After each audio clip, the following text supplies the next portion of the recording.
Halo teman-teman sekalian, berikut ini adalah cara bagaimana mengkoneksikan program yang dibuat dengan VBNet dengan database MySQL atau MariaDB.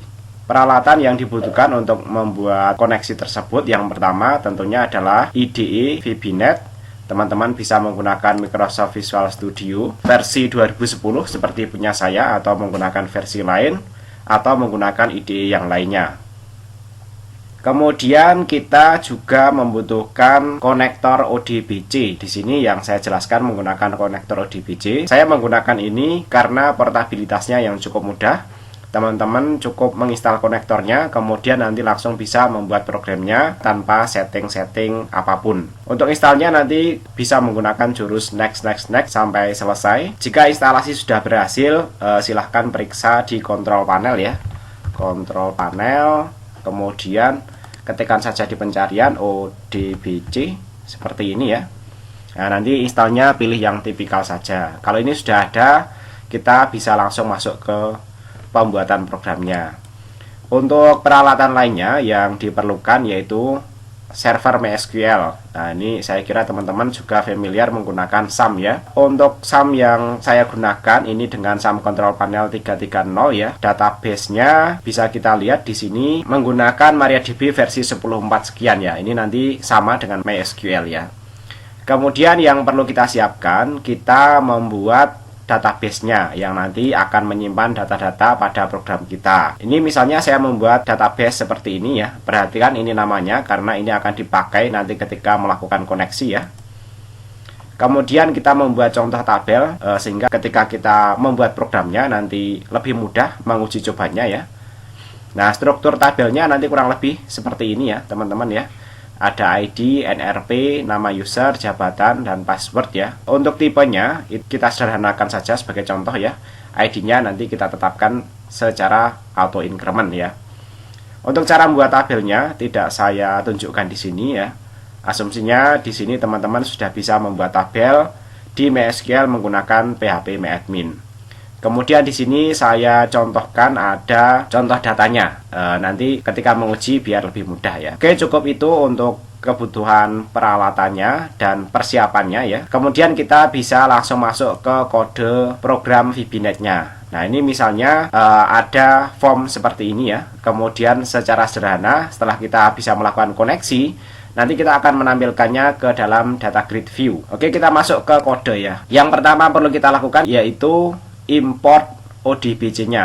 Cara importnya yaitu dengan import sistem data ODBC ini. Kemudian berikutnya kita lakukan deklarasi variabel yang akan kita gunakan untuk koneksi dan pengolahan data dari database ya.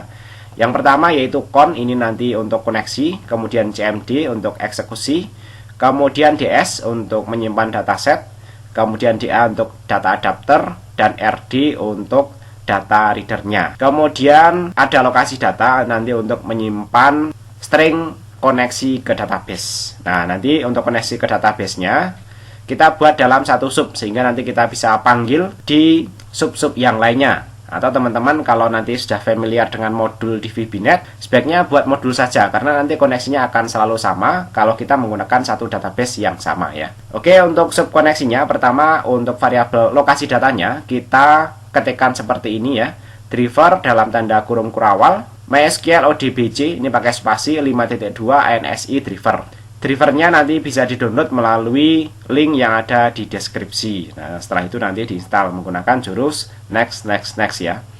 Kemudian database. Nah, di sini database-nya ya. Misalnya namanya seperti ini disamakan dengan nama database yang kita buat ini. Nanti teman-teman secara kreatif bisa membuat nama database yang berbeda.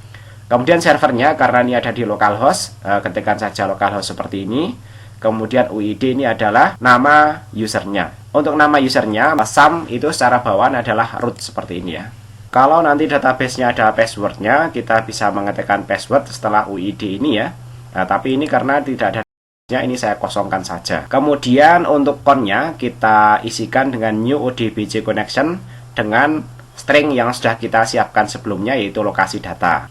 Berikutnya kita lakukan pemeriksaan koneksi. Jika con_state connection set close ya, maka con-nya open. Artinya jika koneksinya saat itu ketika dijalankan posisinya close atau tertutup, maka akan dilakukan pembukaan koneksi. Nah, di sini kita bisa menyiapkan juga sebuah message box untuk memeriksa koneksinya berhasil atau tidak ya.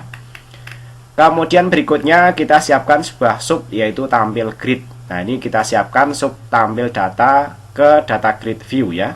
Pertama yang perlu kita lakukan yaitu memanggil koneksi, yaitu sub yang sudah kita buat sebelumnya tadi. Berikutnya kita siapkan data adapternya, yaitu new odbj adapter select bintang from user. Nah, ini query-nya ada di sini. Kemudian kita panggil variabel con yang ada di sub koneksi ini. Kemudian DA atau data adapternya diisi dengan DS ya. Ini merupakan datasetnya ya, new dataset ya. Kemudian karena ketika menjalankan query ini dia akan mendapatkan data yang bernama user ini ya. Nah, ini karena data grid kita kasih nama DGU user. Kalau kita lihat di sini ya, data gridnya kita kasih name DGU user ya. Maka di sini DGU usernya kita tetapkan data source-nya ds tables users. Nah, users-nya ini adalah nama data dari DA field ini ya. Kemudian DG usernya kalau teman-teman mau menetapkan sebagai read only bisa true, atau kalau tidak ditetapkan sebagai true, ini bisa kita jadikan sebagai komentar seperti ini ya. Kemudian yang terakhir yaitu kita memanggil tampil grid ini ketika form diaktifkan ya. Jadi nanti ketika dijalankan, maka kode ini nanti akan dijalankan sehingga data yang sudah kita siapkan tadi akan ditampilkan ke data grid view yang objeknya kita kasih nama DG user. Nah, setelah itu kalau kita perhatikan di sini ya. Nah, ini data ini nanti akan ditampilkan. Selanjutnya kita coba programnya dengan klik start debugging ini ya. Nah, kalau ada dialog seperti ini, there were build error, would you like to continue and run the last successful build ya. Kita jawab no saja, karena kalau yes dia akan menjalankan yang sudah jalan sebelumnya dan mengabaikan errornya. Kita nanti justru tidak tahu kalau ini ada error ya. Kita jalankan dengan jawab no. Nah, kalau belum jalan diulang saja seperti ini. Nah, ini kalau sudah jalan, nanti data dari database itu akan ditampilkan. Contohnya ada satu data. Kalau kita tambah data lagi dari database ya, misalnya kita insert lagi. Ini karena auto increment ID-nya tidak perlu kita isi, NRP-nya misalnya 11, kemudian usernya misalnya Priyadi, kemudian misalnya jabatannya kepala toko, passwordnya misalnya 111 juga ya. Oke, kita run. Kemudian kalau kita lihat di sini datanya sudah ada 2 ya. Dan di sini datanya juga sudah bertambah 1 lagi. Kemudian untuk menangani error ya, ini saya berikan contoh beberapa error ya. Misalnya database yang kita panggil di sini tidak ada. Ini saya rename saja ya. Kemudian ketika di run ya, kita jawab no ya. Kita coba run lagi. Nah, di sini ada keterangan error ya. Error driver unknown database, kemudian disebutkan nama databasenya yang error ya. Nah, ini error kalau nama databasenya tidak ada. Jadi nanti solusinya kalau menemukan error seperti itu, nanti periksa nama databasenya ini apakah sama dengan database yang sudah kita siapkan. Kemudian kalau servernya yang error ya, misalnya saya hapus seperti ini. Saya stop dulu, kemudian saya jalankan. Saya jalankan lagi. Nah, di sini driver unknown MySQL server localhost tanpa T itu ya. Makanya untuk memperbaiki error seperti itu, perhatikan di servernya. Ini disebutkan servernya. Ini saya kembalikan seperti ini. Kemudian kalau UID-nya error, misalnya seperti ini ya. UID-nya tidak benar, misalnya seperti ini. Kita coba jalankan. Nah, ini ya. Keterangan errornya adalah driver access denied for user root 1. Jadi nanti kalau error di usernya access denied, nanti perhatikan di UID-nya. Kemudian kalau passwordnya kita coba isi 123 seperti ini. Kita coba jalankan.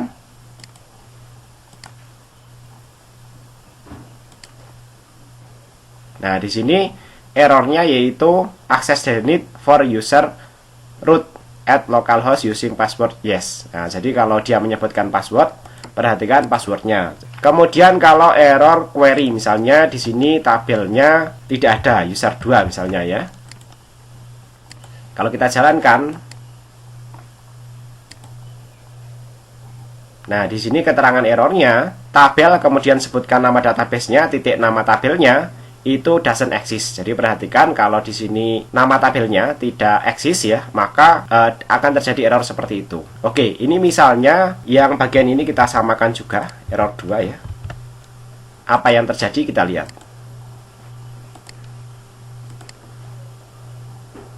Nah, di sini sama ya.